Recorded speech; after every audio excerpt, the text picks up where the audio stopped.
Buenos, buenos días a todos. A continuación nos encontramos con el doctor Jorge Enrique Correa, quien nos va a apoyar con la entrevista. Señor Jorge Enrique, buenos días. Muchas gracias. ¿Nos podría, por favor, comentar referente a su profesión y su experiencia? Bueno, soy el ingeniero Jorge Enrique Correa, soy ingeniero industrial, administrador de empresas agropecuarias, ¿cierto? En la parte laboral tengo 4 años de experiencia en los cultivos de piña, uno en tomate y 4 años en la Secretaría de Agricultura del departamento del Quindío. Muchas gracias, señor Jorge Enrique. Referente el proyecto, dada la información preliminar que se dio, ¿qué desafíos ve usted en la implementación de una huerta urbana en Bogotá? Los desafíos, yo creo que el desafío más grande sería el espacio que tenemos disponible, ¿cierto? Para la implementación de las huertas, porque cada cultivo tiene un espacio y unas características diferentes. Una de las importantes es el espacio, densidad de espectro, si es grande, pequeño, y lo otro son las horas muy importante, las horas luz que tenemos al día y que le caigan a estos cultivos. Entonces, esos serían como los dos factores fundamentales para tener en cuenta. Muchas gracias. ¿Cuáles son las sugerencias personales para quienes estén interesados en crear este tipo de negocios? Sí, claro. Eh, Son como unos punticos que uno tiene que tener como en cuenta. Primero es el espacio, ¿cierto? En el cual nosotros vamos a diseñar estas huertas, ¿cierto? Bien sea eh, de cultivo o ahorita se está una tendencia muy buena de tener cultivos hidropónicos, ¿cierto? Lo otro es la selección de estos cultivos. Ya mirando el espacio, pues uno selecciona qué cultivos piensa realizar, si hortalizas, pepinos, zanahorias, los tomates, cebollas, ¿cierto? Entonces la selección de estos cultivos. Otro punto importante sería la condición del suelo en los cuales vamos a hacer estos cultivos. El drenaje, ¿cierto? Factor también muy importante, ¿por qué? Porque no queremos unos cultivos húmedos que sufran plagas y enfermedades. Otro punto sería plagas y enfermedades, de cómo vamos a mitigar estas plagas y estas enfermedades que vamos a tener en estos cultivos. ¿Por qué? Porque de esto depende nuestra productividad y que nuestros cultivos sean visiblemente, ¿cierto? Eh, Como llamativos. ¿Por qué? Porque no es lo mismo tener un pimentón bonito, rojo, ¿cierto? Que de gusto comérselo a un pimentón, por ejemplo, que tenga pasador o que tenga hongos. No es agradable en ese En ese en este aspecto. ámbito, sí. Entonces, otro punto también importante, dependiendo de los cultivos, ¿cierto? Sería el mantenimiento y las podas que hay que hacerle, porque esto no se puede salir fuera de control, si tenemos enredaderas, si son arbustivos, ¿cierto? En estos proyectos de huertas utilizan mucho la siembra de tomate, pero el tomate tiene que hacerle un mantenimiento preventivo, ¿cierto? Para que tenga su productividad, una poda correcta, un deshoje. Y lo otro, no, en la poda también tenemos, cuando se carga la parte folicular del tomate, ¿cierto? Hay que hacerles unas podas selectivas para que no tener muchos tomates, sino unos pocos, pero bien grandes, para que la gente pues lo entienda en ese sentido.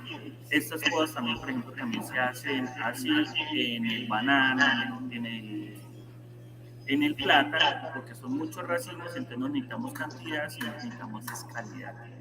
Y eso es un factor importante en estos momentos, es tener calidad en los productos. Ok.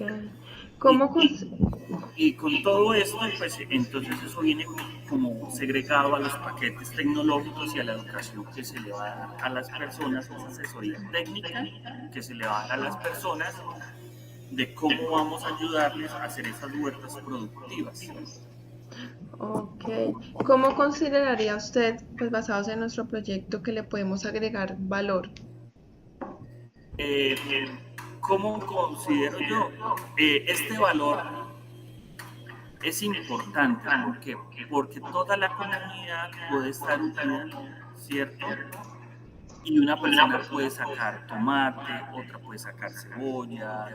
Y con la logística en estos momentos y del precio de los combustibles, estas unidades productivas van a tener un terreno literal, así sea pequeño en un apartamento, pero sumando cada cuadrado, son terrenos grandes, ¿cierto? Productivos. Y una vez se hace, se diseña una producción, por ejemplo, por lotes, para que no todos los cultivos salgan en la misma fecha, sino escalonados, ¿cierto? Y, por ejemplo, se pueden hacer que cada unidad, cada 15 días tenga un intercambio de productos. O si ya es más avanzado, una cooperativa en las cuales, por ejemplo, cada unidad, por ejemplo, saque tomates o saque lechugas o alberjas o frijol, ¿cierto? Entonces, es como la interacción de la comunidad y sería pues viable en ese sentido económico. ¿Cree usted, cómo cree usted que la huerta urbana podría beneficiar a esa misma comunidad? ¿Cómo nos La- beneficiamos? Primero, en la parte económica es importante. ¿Por qué? Porque los alimentos ahorita están por las nubes. Segundo, los fertilizantes, pasamos de comprar bultos de urea en 95.000 pesos, 100.000 pesos, ahorita casi 350.000 pesos, el DAP carísimo. Entonces, como nosotros vamos a utilizar fertilizantes orgánicos, ¿cierto? Y compostaje que nosotros mismos en nuestros apartamentos tenemos. Y lo otro es utilizar casas limpias. ¿Cuál sería el beneficio? Económico, la parte social y mental de las personas, algo que no se tiene como en cuenta. Eso es una parte fundamental. ¿Por qué? Porque tenemos personas mayores o jóvenes que pueden dedicarle una horita, media horita a hacer en, en el trabajo de estas huertas, ¿cierto? Y cambiar el chip un poquito del estrés que tenemos del trabajo. Eso ayudaría bastante y eso es algo como intrínseco en este proyecto. La salud mental de las personas es muy importante. Entonces esto ayudaría a que las personas liberen ese estrés y después en unos días el estrés se materializa en algo lindo que sería usted poder consumir algo que usted cultivó. Ok. En qué tipo de macetas se debe hacer la siembra y el espacio apropiado que usted considera para llevar a cabo este proyecto? Las macetas, dependiendo del presupuesto, ¿cierto? ¿Por qué? Porque hay macetas que son plásticas, que se dejan trabajar muy bien para colocarles un sistema de riego, ¿cierto? Se pueden impermeabilizar mejor. Hay unas macetas, por ejemplo, que son las de barro que todo el mundo conoce, y hay otras macetas que son de barro ya pintaditas, como medio cerámicas, algo más cultural, como algo así, estilo antioqueño, ¿cierto? Entonces, dependiendo del presupuesto, se pueden implementar esto. No hay que, o por ejemplo, no hay que sesgar a la gente con esto, no. Todos los materiales son buenos. Es más, las huertas ahorita se están haciendo en tubos de PVC, ¿cierto? Que nos pueden dar unas intensidades de siembra y se pueden utilizar eso, unos nodos de PVC y se pueden escalonar muy bonito y se pintan, se organizan y entonces no saldría tan costoso implementar esto, así es, si es una madera, por ejemplo, de barro.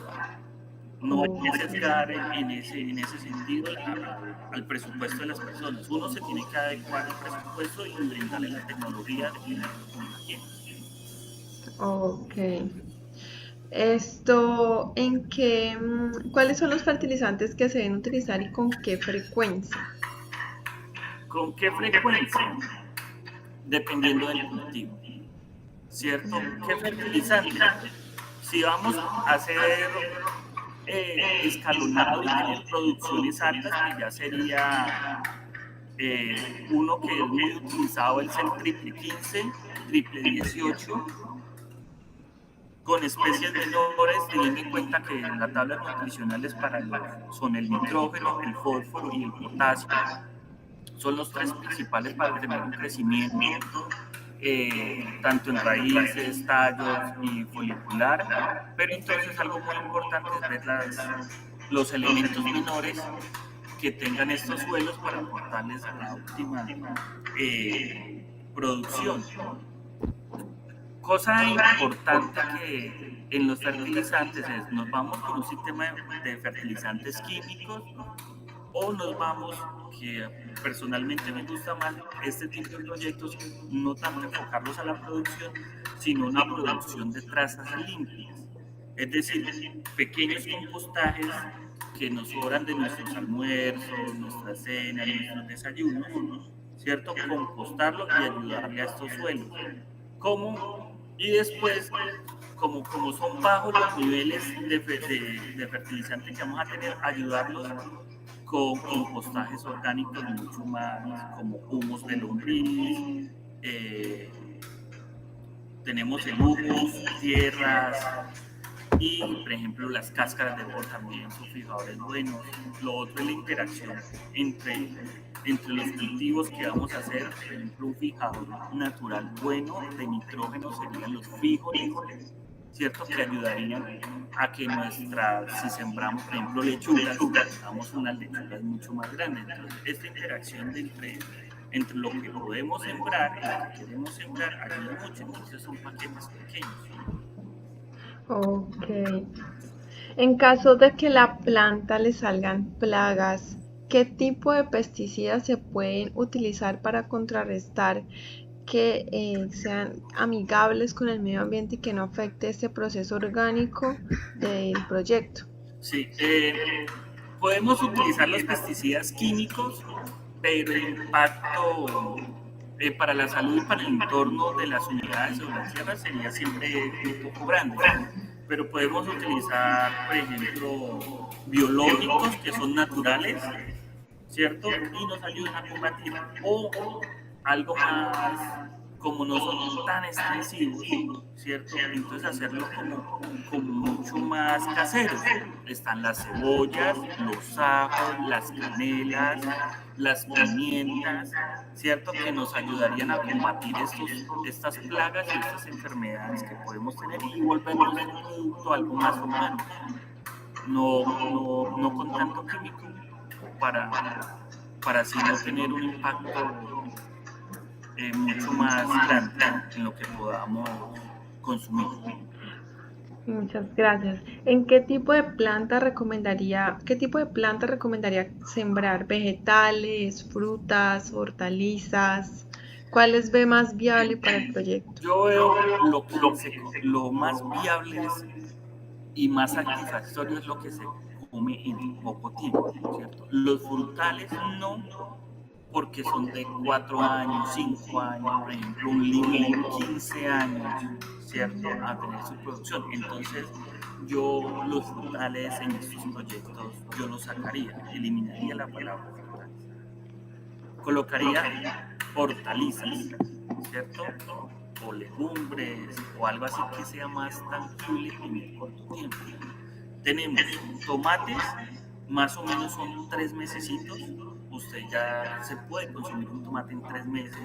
Tenemos la zanahoria también de nuestra canasta familiar. Son más o menos también 3 mesecitos. El pepino son 2 meses y medio, dos pimentones también son entre 2 y medio, tres cebollas también son más o menos 2 y medio, tres. Entonces es lo que nosotros podamos cultivar y en el poco tiempo, ¿cierto? Podamos consumir. Eso es muy gratificante cuando una persona en 2 meses está comiendo algo que usted cultivó.